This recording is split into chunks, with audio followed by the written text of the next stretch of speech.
En nombre del Padre, del Hijo y del Espíritu Santo. Amén. Amados hermanos, en nuestro Señor Jesucristo nos encontramos en el domingo 25 después de Pentecostés y se rellena con el domingo 6 después de Epifanía, al tener este año 26 domingos en total después de Pentecostés.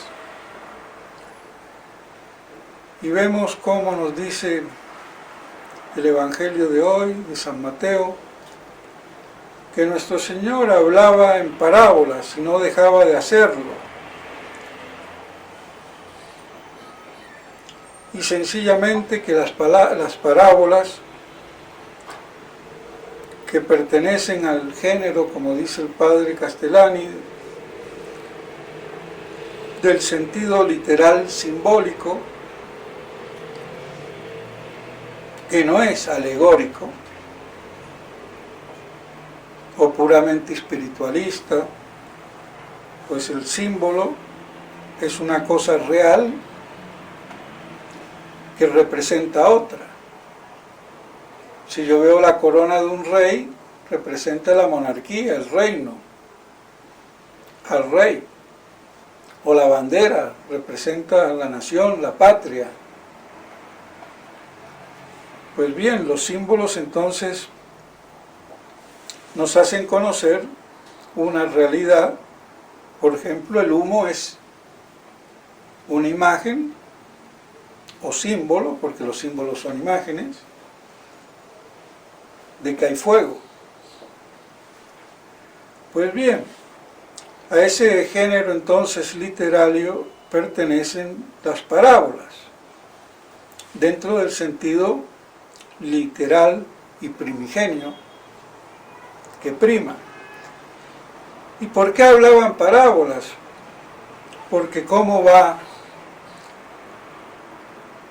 a transmitirnos eso que nos dice también en el Evangelio de hoy, lo escondido en Dios desde tantos siglos. ¿Escondido qué es? El misterio, las verdades. Esa es la revelación. La revelación no es una moral, ni una espiritualidad. La revelación son los misterios divinos, de su profunda intimidad trinitaria y del despliegue de eso en la creación y la encarnación para la cual fue hecha la creación. Esos son los misterios escondidos en Dios.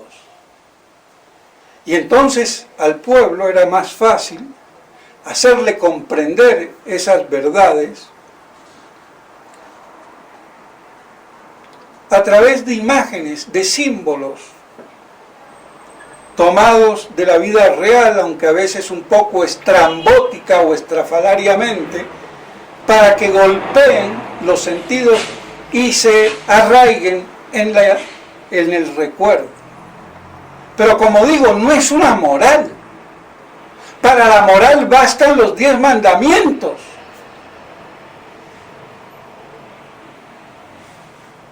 Y para la espiritualidad basta la doctrina, basada en los misterios de Dios.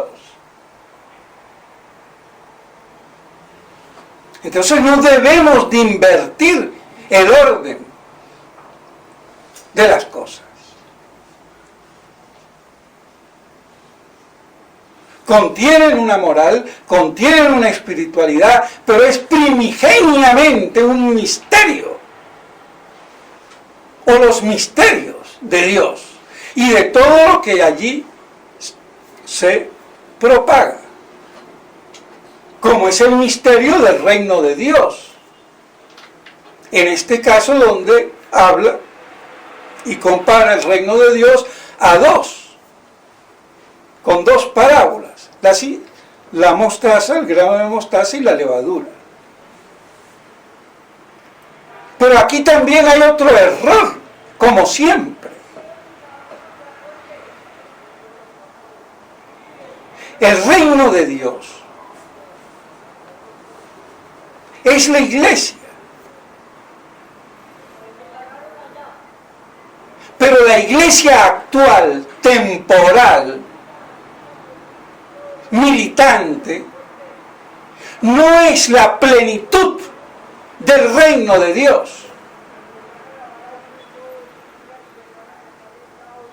Como bárbaramente, como era lógico, los gentiles, viniendo de pueblos bárbaros, barbaricen los dogmas. Los judíos judaizan y los bárbaros barbarizan. Aunque mucho cachete colorado y ojito azul, pero y de brutos igual.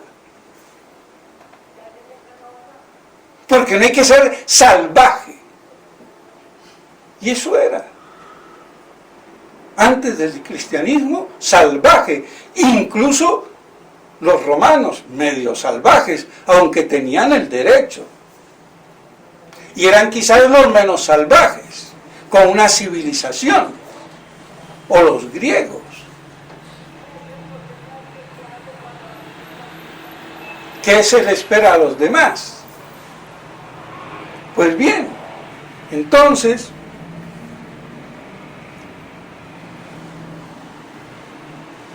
y ya me perdí por hablar de salvajes y no sé ni por dónde iba, pero bueno, retomando el hilo de la cuestión, las parábolas así nos dan a conocer los misterios y el reino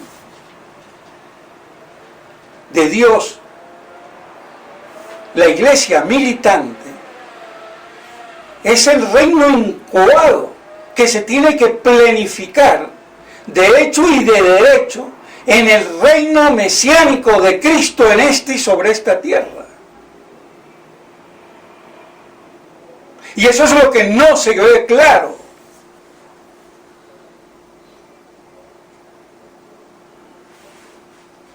La gracia es semilla de la gloria eterna, pero no es la gloria eterna. No es la gracia planificada en la beatitud eterna.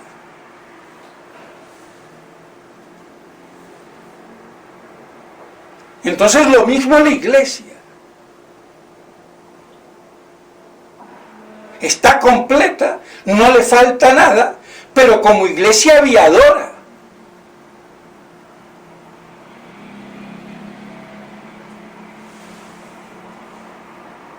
Pero no está reunida en la plenitud cuando se haga un solo rebaño bajo un solo pastor, una sola iglesia, un solo Israel bajo Cristo, donde todas las naciones y pueblos adoren y se sometan al Rey de Reyes, y así Él reine. Pero también hasta esto bárbaramente se entiende, como si fuera Napoleón o Alejandro Magno. O como lo entendían también los judíos, de una manera carnal. Pero que por lo menos lo esperan así, aunque carnalmente. Y como no lo vieron así, como se lo imaginaron o pintaron, pues lo mataron. Y por eso lo traiciona sin escrúpulo Judas.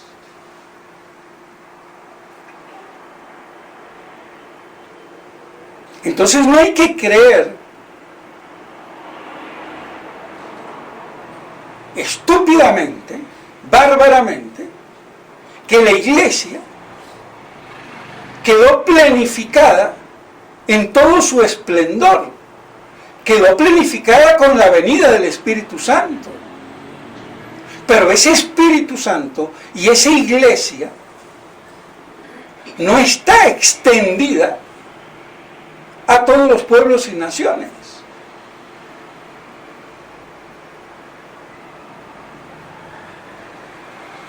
Esa fe llegó a su culmen en la Edad Media, que no abarcó todo el globo,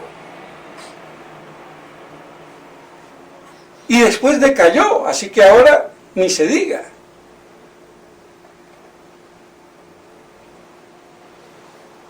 Entonces, en ese sentido de la plenificación, no solamente de derecho, por la venida del Espíritu Santo, por la redención de nuestro Señor Jesucristo, por la gracia, por los sacramentos, sino de hecho en la extensión al orbe entero. Por eso entonces no es el reino consumado. Y como todo hay que entenderlo y calibrarlo bien. No a las patadas o con visiones miopes. Aunque no veamos con los misterios todo lo que abarcan. Porque ni aún en la visión beatífica abarcaremos a Dios. Y seremos beatos, gozando de la visión divina. Pero no lo abarcaremos. Entonces no nos extrañemos si ni en el cielo se abarca a Dios. Entonces que no abarquemos aquí en la tierra, pues, con mucho más razón. Entonces nuestro Señor nos está mostrando cómo ese reino incoado, la iglesia militante, va a crecer como una semilla, la más pequeña, dice el Evangelio, la del grano de mostaza, que después entre las legumbres y después se hace un árbol donde anidan los pájaros del cielo. Entonces un crecimiento como el de la semilla en el árbol y en el fruto, o también como la levadura que fermenta la harina y la expande, la agranda, y así entonces, por una germinación interna o vida interna, la iglesia se expande. Y aquí el padre Castellani distinguía los medios químicos de los físicos. Porque un crecimiento químico como el de la levadura, o también químico o biológico como el de la semilla, bueno, que también sería físico, pero bueno, no tan físico como a machetazos, o a golpes, o con fuerza externa, como puede ser la política. Y por eso decía que tenían que primar los medios de la acción no externa o física, de la política, la propaganda y lo que fuera, que puede ayudar en contra o a favor, pero que no es eso. No es a palo que se convierte, aunque a palo someta al hereje, para que no corrompa, adultere la fe. Pero entonces los medios tienen que ser el más propio, que es la predicación.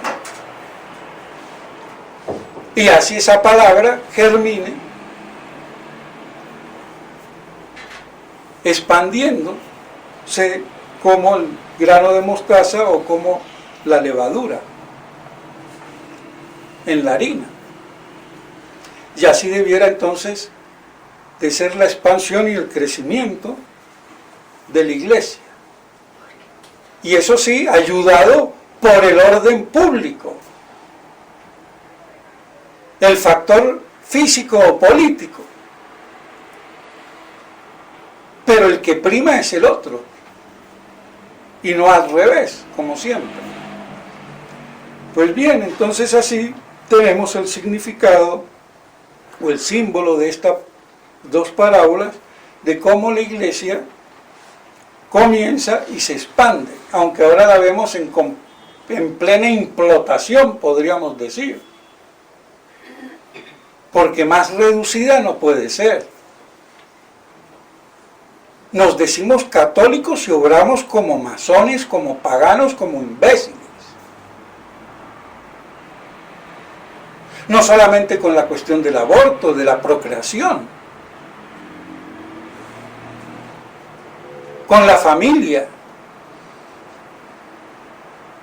y los hijos.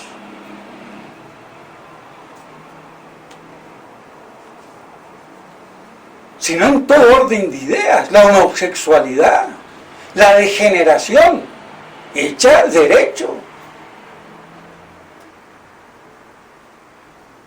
Y las estupideces del mundo moderno.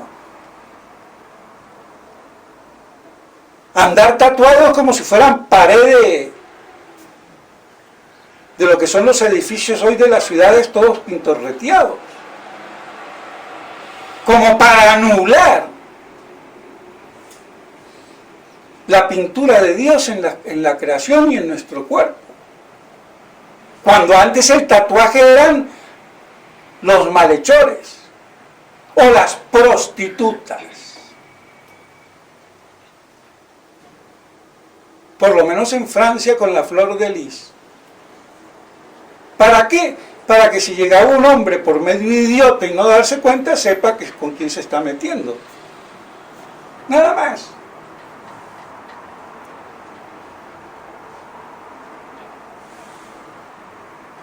Para que no haya engaño, por lo menos.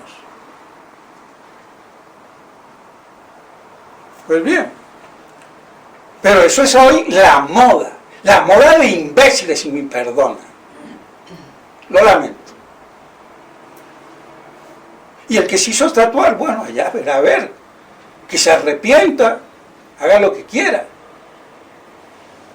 Pero que no me ponga esa incultura de imbéciles como la moda, o ponerse ganchitos como los africanos en la nariz. Y no las mujeres con aretes, ahora los hombres con aretes, que son maricones, perdón, se me escapó la palabra, bien a propósito, porque no se me escapa nada. Lo único que se me escapa es la furia, o la rabia o la indignación. Pero hay que decir, para ser políticamente correcto, bueno, perdónenme, soy culpable. Y ya todo el mundo te perdona, bueno. Perdón, che. Pero lo digo. Perdón. Ya está. Somos humildes. Entonces, así son las cosas. Pero no pensamos como católicos. No juzgamos como católicos, como hombres de fe y de iglesia. Cada uno es libre de su religión. Da lo mismo judío que musulmán, que católico, budista o sincretista. Todo se vale. Cualquier Dios basta. ¿Para qué tienen entonces la revelación? ¿Y quién me va a decir quién es Dios si no es Dios mismo? Porque lo único que podría conocer de Dios es su existencia, su infinitud y su bondad, y punto, si es que llego. ¿Pero de qué es trino? ¿De qué se encarna? Para eso está la iglesia y la revelación. Entonces no desechemos el pensamiento y la cultura y la civilización católica y pretender encima que somos cristianos. Y lo que tengo son cucarachas en la cabeza. Lo lamento. Pues bien, entonces, que tratemos, aunque estamos en retroceso, de mantener ese espíritu católico en sus principios. Y de esos principios la moral que sale de allí. Pues bien, y aquí terminaría y creería que haría un sermón bien cortito, y es mi deseo, pero es que no me puedo aguantar de hacer una alusión a raíz de comentarios y en consonancia con lo que he venido diciendo del reino, del juicio de los vivos y de los muertos. Y de lo que dije como la Biblia es un libro que si es el más inefable porque es la palabra de Dios, el más desafortunado en cuanto a la interpretación. Por querer hacer exégesis esquemáticas. La Biblia no tiene esquemas. Los esquemas son las muletas del que no sabe caminar y necesita un bastón o muleta para andar. La verdad no anda con muletas ni con esquemas. Los esquemas son una ayuda para nuestra ignorancia y incapacidad de comprensión. Entonces esquematizamos. O escribimos en la pizarra para que nos entiendan.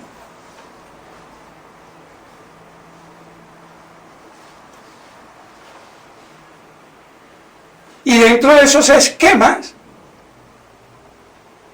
el literal, que es el exacto, y no es un esquema,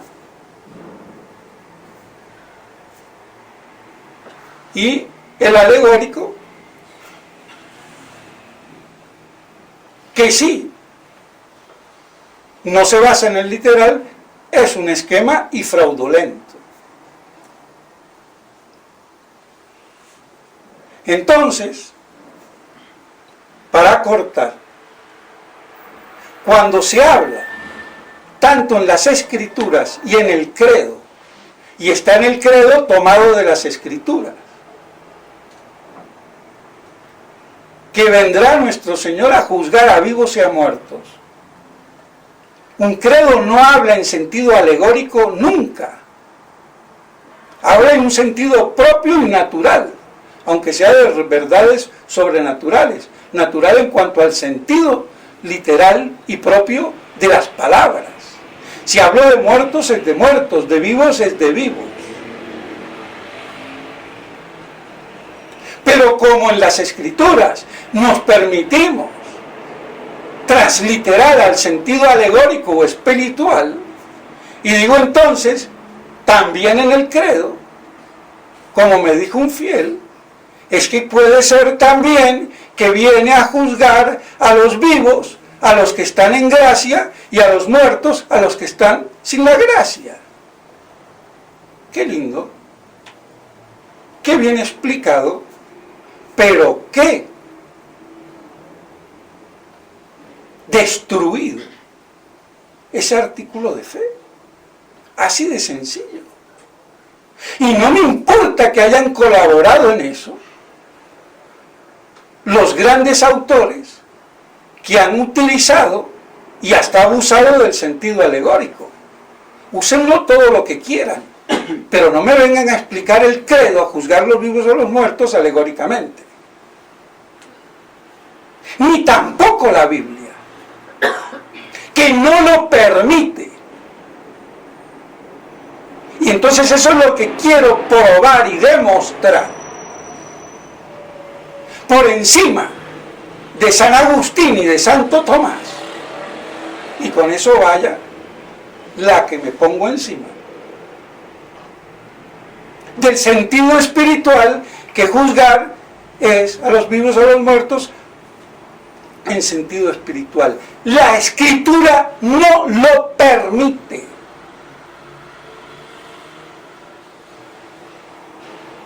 Porque cuando nuestro Señor habla de su resurrección, ¿yo cómo la entiendo? ¿Espiritual o literal, física? No la puedo entender sino física, porque Él espiritualmente no va a dejar de estar en gracia para estar de nuevo en gracia, siendo que es la misma gracia.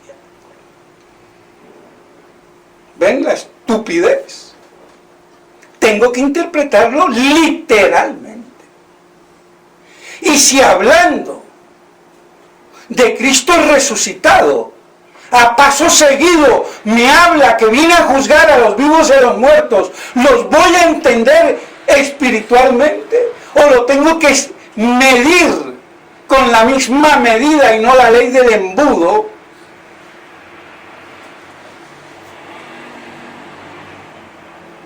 Entonces lo tengo que interpretar igual de literalmente.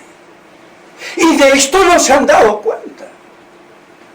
Porque claro, lo que interesaba era la parte moral. Por eso dije al principio que la revelación no es moral, ni espiritualidad, es misterio divino, de Dios, en primer lugar. Y así las Escrituras. Aunque me encuentre la historia de Papá Noé o de Judith. Pero la revelación es justamente el misterio de Dios en su propia esencia y divinidad y ser, con el despliegue y connotación que todo eso tiene. Pero como hay que echarle violín, entonces sacamos la parte moral, que está bien, pero no me está diciendo el sentido de las Escrituras. Así de sencillo. Entonces,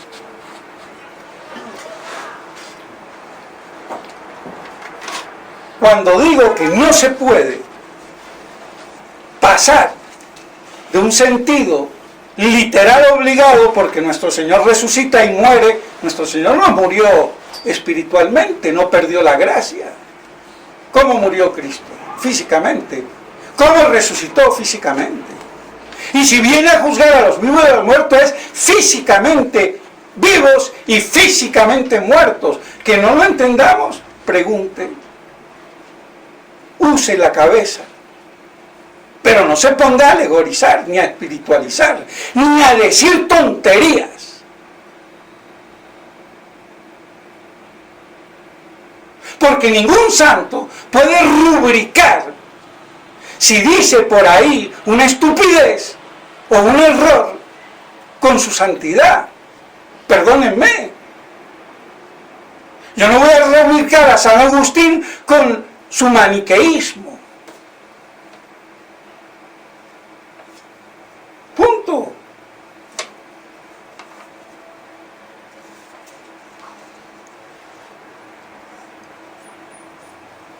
Entonces, no se admite, porque si nos vamos, por ejemplo,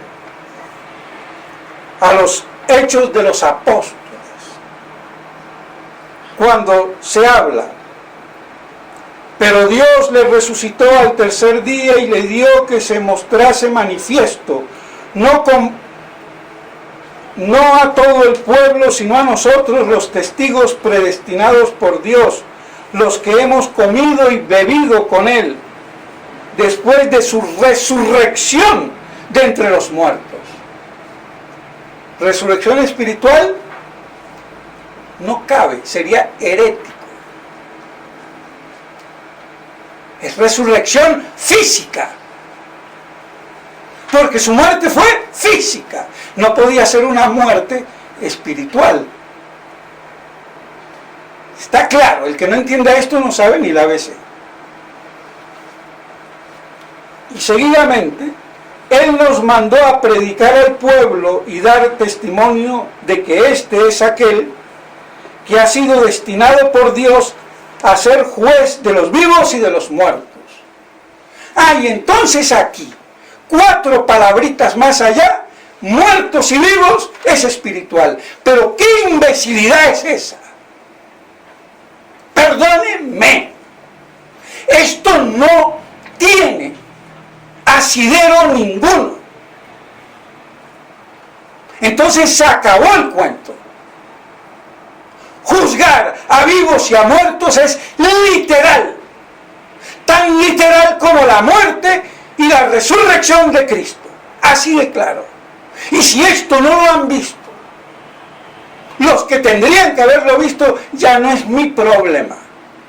Pero mi problema es defender las Escrituras en su sentido primigenio, para que no se volatilicen las verdades, y menos una verdad como la del credo.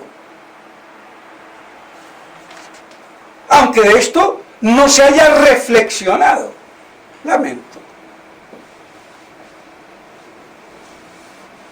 Y con esto basta.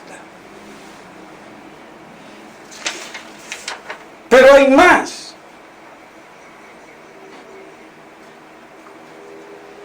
Porque lo repite San Pedro. Bueno, lo que dije de los Hechos 10, 40, 42. Y aquí San Pedro, carta primera, capítulo 4, versículos 4, 6.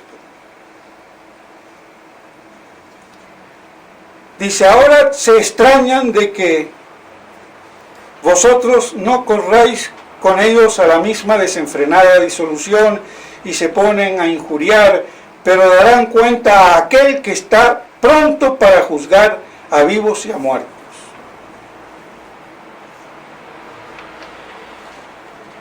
Y no quiero leer lo que sigue, pero lo voy a leer, aunque se puedan enredar, porque hay algo que, ¿cómo va a predicar a los muertos del seno de Abraham? Pero bueno, pues para eso fue predicado el Evangelio también a los muertos, a fin de que juzgados en la carne, según es propio de los hombres, vivan según Dios en el Espíritu. A veces, y aquí traduce mal, Monseñor Stramberger pone condenados. Y él también en otra Biblia que tiene anterior pone juzgar en la carne. ¿Qué es juzgar en la carne? Vivo, o sea, resucitado. Pero aquí se refiere a predicar el Evangelio a los muertos cuando fue al seno de Abraham. Y por eso se piensan algunos que todos los justos resucitaron. Y algunos de esos fueron los que vieron en Jerusalén. Pero yo ahí no me meto mucho, lo pongo así para que no nos descuajeringue el cerebro. Pero por lo menos para que entendamos cómo pudo ir a predicar a los muertos.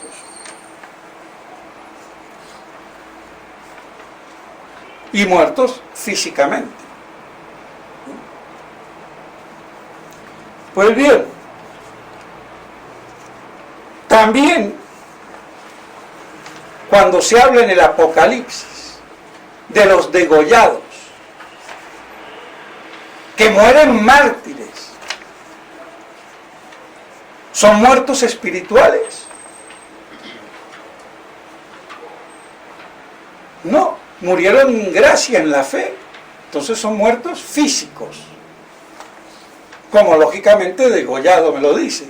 Entonces su resurrección es física, no es a la gracia en la cual ya murieron y por eso son mártires. Entonces nos damos cuenta cómo las Escrituras no lo permiten. Tomar, juzgar a vivos y a muertos, tanto en la revelación como en el credo tomado de la revelación. Así de claro. Y el que se me quiera medir a discutirlo, que salga. pero que use la cabeza y el cerebro.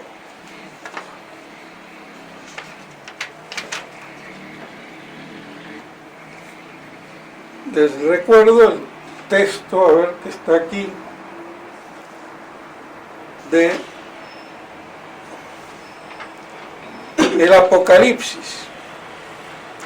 Y vi tronos, Apocalipsis 24:6.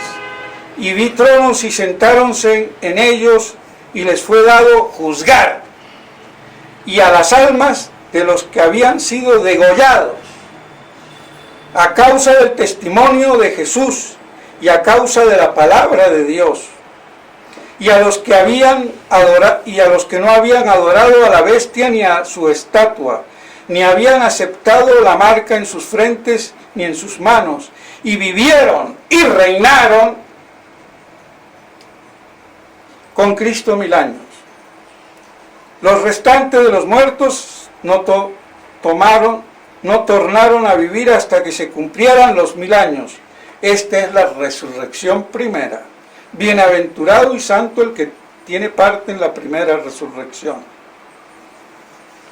Entonces la resurrección, cuando yo digo que resucita, no es la gracia que yo adquiero en la confesión o que me la da Dios porque me arrepiento.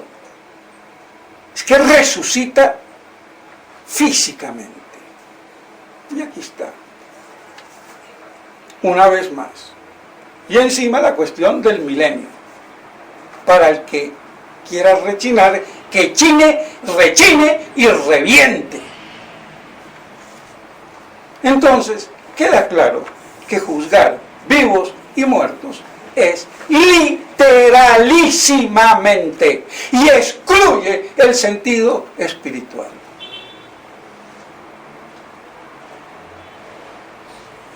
Tanto en las Escrituras como en el credo. Y se acabó. Que esto no lo hayan dicho, sí lo han dicho. Por eso cito a algunos en esta hojita que les he dejado y que se ha publicado en Radio Cristiandad. Pero lo que pasa es que como no quieren ser impolíticamente correctos, no lo dicen con tanta enjundia y blanco sobre negro. Pero es que hoy en día no hay que dejar respirar. Porque si no eres tú, soy yo.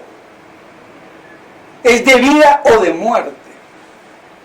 Entonces, no hay que dejar respirar al que quiera alegorizar, por lo menos en este texto. Para que las cosas se aclaren y no tengan subterfugios que terminan diluyendo el reino de Cristo mesiánico en esta y sobre esta tierra, para que se haga un solo Israel de Dios, de judíos y gentiles todos convertidos, y los pueblos y naciones. Hasta que someta todo bajo su imperio y entregue así pacificado su reino a Dios Padre. Y ese reino de Cristo sigue en el seno del Padre. Porque Cristo, segunda persona de la Trinidad, nunca se separa del Padre. Pues bien, yo con esto ya creo que me gané el doctorado exegético en contra del sentido espiritual, alegórico, moralista, que está destruyendo la palabra de Dios. Cuando se anula, se aplasta y se combate el sentido literal y primigenio.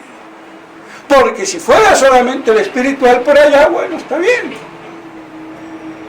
Pero no en detrimento del fundamental. ¿Está claro? Pues bien, entonces Que Dios y la Santísima Virgen nos guarden. En nombre del Padre, del Hijo y del Espíritu Santo. Amén.